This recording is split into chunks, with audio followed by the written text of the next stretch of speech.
நீங்க தான் பே கண்ணுங்க நீங்க தான் பே கண்ணுங்க நீங்க பேருமா சாப்பிட்டதேவா ரோஜா வச்சு சாப்பிட்டதே சாப்பிடுங்க அப்ப போடா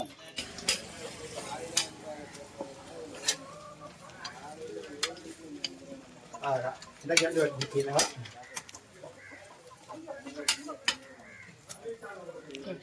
அதுக்கு சக்கல ஒண்ணு வச்சிருக்கேன் பரவாயில்லையா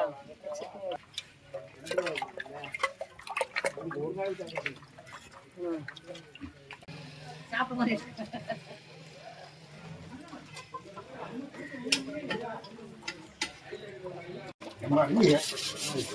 என் நம்பர் இருக்க மாட்டியா சரி உங்களுக்கு நீங்கள் கொடுக்க வரணும் எந்த ஒரு முறை என்னமோ அப்படின்னு சொல்லுங்க ஆரம்பிச்சோம்னா ரைட்டுன்னு வரல இருந்தாலும் சொல்லுங்க வரவாடி இருக்கவா நாங்கள் வரவாடி இருக்கவா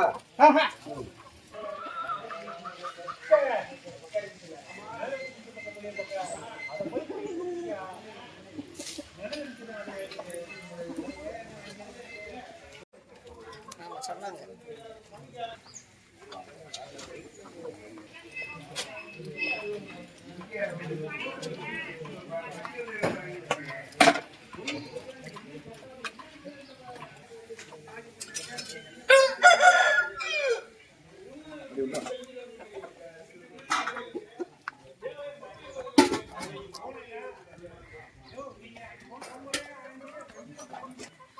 மீடியம் மீடியம் அம்மா எப்பயுமே ஒரே சட்னி தானம்மா ரெண்டு வைப்பேன் தக்காளி சட்னி வைப்பேன் மக்களே வணக்கம் நான் இருக்கிறது வந்து ராமநாதபுரம் மாவட்டம் கோவிலாங்குளம் பக்கத்தில் இருக்கக்கூடிய எருமை குளம் இந்த கிராமத்தில் இருக்கக்கூடிய ஒரு சுவையான வந்து ஒரு தோசை கடையில் இன்றைக்கி நம்மளோட காலை சாப்பாடு நிறைய கிராமப்புறங்களில் ரொம்ப விலை மலிவாக ரொம்ப குறைவான விலையில் ரொம்ப சுவையான வந்து சட்னி சாம்பாரோட சாப்பாடு கடைகள் நிறைய இயங்குது அப்படி ஒரு கடை தான் வந்து எருமை குளத்தில் உள்ள தோசை கடை இந்த தோசை கடையை நம்ம கடந்து போகும்போது காலை சாப்பாடு சாப்பிட்றலாம் அப்படின்ட்டு தோசை அது போக வெங்காய போண்டா சட்னி மட்டுமே வச்சு கொடுக்கக்கூடிய நிறைய கிராமப்புற கடைகள் அதிகம் உண்டு.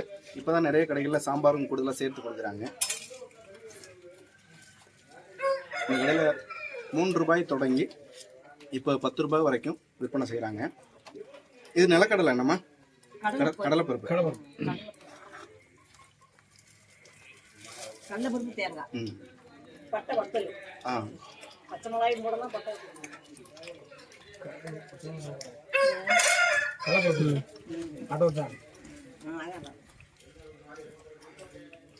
தோசைக்கும் சட்னிக்கும் வெங்காய போண்டாவுக்கும் ரொம்ப ரொம்ப சுவையான ஒரு காம்பினேஷனா இருக்கு.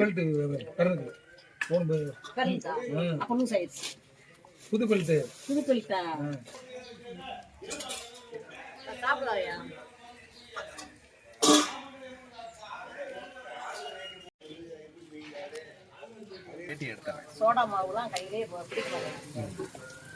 போட மாட்டேன். அம்மா நம்ம பேருமா? கே கணபதி கிருஷ்ணன். கணபதி கிருஷ்ணன் நம்ம உணவகத்தோட பேரு. அம்மா எத்தனை ஆண்டுகளா இந்த கடை நடத்துறீங்கம்மா? 89ல இருந்து. 89லயா? அப்போ என்ன விலைக்கெல்லாம் கொடுத்தீங்க? அப்போ வந்து 2 ரூபாய் தான் தோசை. 2 ரூபாய், இட்லி 2 ரூபாய் தான். டீ வந்து 3 ரூபாய் தான். இப்போ விலைவாசி அடிப்படை வச்சு இப்போ 5 ரூபாய்க்கு தோசை போட்டேன். அப்புறம் அதுக்கப்புறம் இப்போ ஒரு 2023ல இருந்து 10 ரூபாய்க்கு. கிராம மக்கள் வந்துச்சுன்னு சொன்னா 2 தோசை 15 ரூபாய்க்கு கூட கொடுத்துருவேன். 3 தோசை 20 ரூபாய்க்கு கொடுத்துருவேன். அப்படி பண்ணிக்கிறது. வெளியில பார்சல் போனா ஒரு தோசை 10:30 மணிக்கு பார்சல் பண்ணிடுவேன். நான் பார்சல் பண்ணணும் இல்லையா? ஆமா. இப்போ அது போக மொச்ச பயிரும் கொடுத்தீங்களா முன்னாடி? பயிர் வந்து 200 மில்லி பயிர் வந்து 10 ரூபாய்க்கு கொடுத்தோம். இப்போ வந்து 150 ரூபாய் போச்சு. அதனால இப்போ பயிர் விற்க முடியல. விற்கலாம், விற்றா 200 மில்லி பயிர் 20 ரூபாய்க்கு விற்கலாம். அதுக்கு இப்போ அடிக்கலை, கட்டுப்படி ஆகுது. டீ வந்து ஃபர்ஸ்ட் 4 ரூபா 3 ரூபா தான். அப்புறம் சமீபத்தில் 5 ரூபாய் ஆக்கணும். இப்போ ஒரு வருஷமா 10 ரூபா இல்லை 8 ரூபா தான். சரியா? பார்சல் டீ, காப்பி, டீ எல்லாமே 10 ரூபா தான். சோடா வந்து பயன்படுத்தவே மாட்டேன். இட்லிக்கா தோசைக்கா பண்ண மாட்டேன். ஏன்னா அது வயிற்று வலி வரும். ஆனா சட்னி மட்டும் தான். முன்ன தொடக்க காலத்துல இருந்தே சட்னி தான்மா. இந்த பருப்பு சட்னி, தக்காளி சட்னி அப்ப இன்னைக்கு வைக்கல. இன்னைக்கு தக்காளி சட்னி வைக்கல. அப்புறம் ரெண்டு வகையான சட்னி. 2 வகை சட்னி தான்.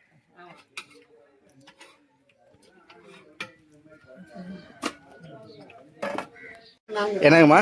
எங்கள் அப்பா வச்ச கடை அந்த கடை. அதாவது நான் வந்து 1989 வந்து பால்வாடியில் அங்கன்வாடி டீச்சராக வேலை பார்த்தேன். 89 பிப்ரவரி மாதம் சேர்ந்தேன். இப்போ 2018 சூழ்நிலை ரிட்டையர் ஆகிட்டேன். அது வரைக்கும் அப்பா அவங்களாம் ஓட்டினாங்க. அப்பா இறந்து போன பிறகு கடையை நான் மேற்கொண்டு நான் வச்சுக்கிட்டேன், நடத்திக்கிட்டேன் கடையை. அதில் வந்து அப்பா வச்ச கடையை நான் கண்டினியூ பண்ணிட்டு வரேன்.